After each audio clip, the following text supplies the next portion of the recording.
가지고 아까 환경 오염이나 이런 것을 막아내고 보다 더 위생적으로 식물과 동물을 다 길러서 보존할 수 있고 하물며 생명을 지키려는 WHO나 이번에 코로나 백신도 이런 돈이 없으면 개발할 수 없기 때문에 이러한 것들을 올바로 진정하고 좋은 사랑을 위한 목적을 수단으로서 사용할 수 있다면 이런 것을 사용하는 것은 잘못이 아니라는 것입니다.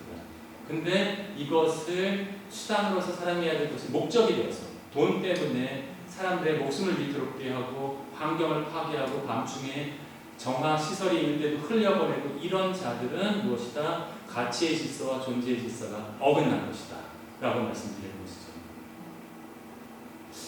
그러면 문제가 되는 것 같은데 아부선수가 더 경계했던 것이 있습니다. 특히 이 가르멜회 수도의 수사님들 또 열심히 한 신자들 활동하시는 분들은 다른 위험성이 있는데 아부선수는 이렇게 합니다. 이 모든 질서 중에서 저 일자는 우리 그리스도교인들은 아주 쉽게 유일신 하느님이라고 부를 수 있는 분인데 하느님이야말로 결코 사용해서는 안 되고 가장 상위의 존재이기 때문에 항상 무조건적으로 향유해야 될 분입니다. 항상 목적이 되셔야 될 분이에요. 목적이 되셔야 될 분인데 이 분을 인간들은 종종 사용하는 경우들이 때문에 소위 종교 전쟁이라는 것이 이제 제가 차이나는 클래스 나갔을 때 그쪽이 얘기했을 때 솔직하게 얘기했습니다.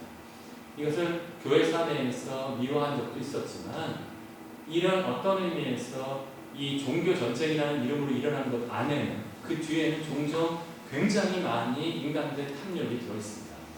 하지만 사람들을 불러일으킬 때 가장 강력하게 끌어들일 수 있는 것이 종교의 힘이기 때문에 그 종교의 힘을 이용한 케이스가 많았는데 그러한 식으로 이루어지는 이러한 종교 전쟁이라든지 하는 것과 같은 것들은 십자군 전쟁과 같은 것들은 무엇이다? 절대적으로 향유되어야 될 하느님을 사용한 케이스라고 얘기할 수 있습니다.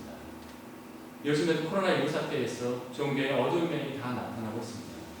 하느님 너 까불면 죽어부터 시작해서 하느님이 목적이나 그 진정한 대상이 아니라 자신들의 정치적인 목적과 탐욕을 가지고 11조 때문에는 아니래. 어떤 종교들을 갖다가 자신의 성도와 자신의 신자들을 갖다가 위험에 빠뜨리는 경우가 있다면 이것은 하느님을 향유하는 진정한 의미에서 사랑하는 것이 아니라 자신의 목적을 위한 수단으로서 사용하는 것이다라고 하는 것이죠. 진정한 의미에서 이 질서가 올바로 되어 있는지에 관해서 한번 아주 강하게 생각해 봐야 될 부분이 있고요. 향유와 사용을 통해서 여러분들께서 스스로 판별하실 수 있는 기준이 되셨으면 좋겠고 한 가지 코로나19 굉장히 오래 갈 거고 오랫동안입니다. 그런데 오랜 기다림 때문에 지쳐갈 때마다 위안을 주실 수 있는 분이 한 분 계신데요.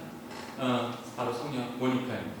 제가 아까 맨 처음에 강의 시작하면서 자식이나 손주 때문에 속상하는 사람이 있다면 바로 이 아우선스의 얘기가 위안을 줄 거라고 생각했는데 그럼 왜 그랬냐면 이 아우선스의 어머니 모니카의 체험 때문에 그렇습니다.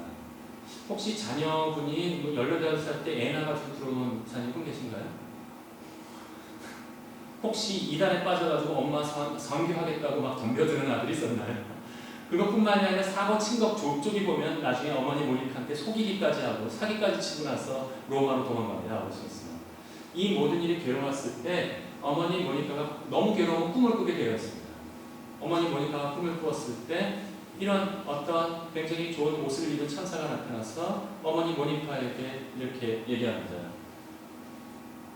당신의 아들이 그 젊은이는 당신이 서 있는 곳에 가서 서 있게 될 것이라는 꿈을 얘기해 주었는데 너무 생생했어요. 현몽이라고 하나 그런 꿈 있잖아요. 뭔가 계시를 주는 것처럼 뭔가 의미 있게 깨어나서도 계속해서 기억이 나는 꿈이었는데 아우선스가 만유교에 빠졌을 때 너무 속상해서 이 꿈을 꿨는데 어머니 모니카가 아우선스한테 얘기했습니다. 네, 이런 꿈을 꿨다. 아우선스가 뭐라 그랬냐면 거봐요 엄마 그 선신께서 보내셔가지고 엄마도 만유교로 들어오라고 그렇게 얘기한 거예요. 어머님이 단호하게 얘기하면서 아니다. 네가 서 있는 잣대에 간다고 그러지 않고 네가 내 서 있는 잣대 기준으로 옮겨올 것이다 라고 얘기해줬단 말이다 라고 단호하게 얘기한 것을 기억해서 아우구스가 그것을 기록해 놓았는데 이게 실현되는 데에는 모니카가 속상한 것이 풀리는 데는 27년이 걸렸습니다. 속세기는 27년 동안의 기다림 끝에 이것이 왔는데 기다리다가 너무 답답해가지고 어머니 모니카가 거기에 계시던 이걸 종종 암브로시우스 대주교님이라고 혼동해서 강의해 주시는 분이 계신데 그건 아니고요. 타가스테에 있을 때 타가스테에 있는 주교님한테 다가가서 간청하게 됩니다. 제발 제 아들을 좀 제가 말을 들어도 말을 듣지 않습니다. 그러니까 주교님께서 아주 따끔하게 혼내셔서 우리 그리스도교로 돌아오도록 얘기해 주십시오. 주교님이 알렸어요. 아직 준비되어 있지 않았을 때 얘기하는 것이 더 부자본이 될 것이라고 해서 아닙니다. 그 스스로 아주 잘 찾아올 것입니다. 그랬는데 하도 졸르니까 자기의 과거까지 얘기해 주면서 위로했어요. 사실 나도 옛날에 많이 빠졌었는데 내 스스로도 책을 읽고 나서 스스로 헛된 것을 알고 돌아왔습니다. 당신의 자녀 아우구스누스 선생은 훨씬 더 똑똑하니까 반드시 돌아올 것입니다. 얘기했는데 어머니 모니카는 주교님을 놓아주지 않았어요. 수단장을 끝까지 붙잡고 이수일과 심순의 연극을 하는 것처럼 놓아주지 않자 주교님 하도 답답해서 이렇게 이야기했습니다. 뭐라고 얘기했냐면 이렇게 흘리는 눈물의 자식이 망할 일이 없습니다.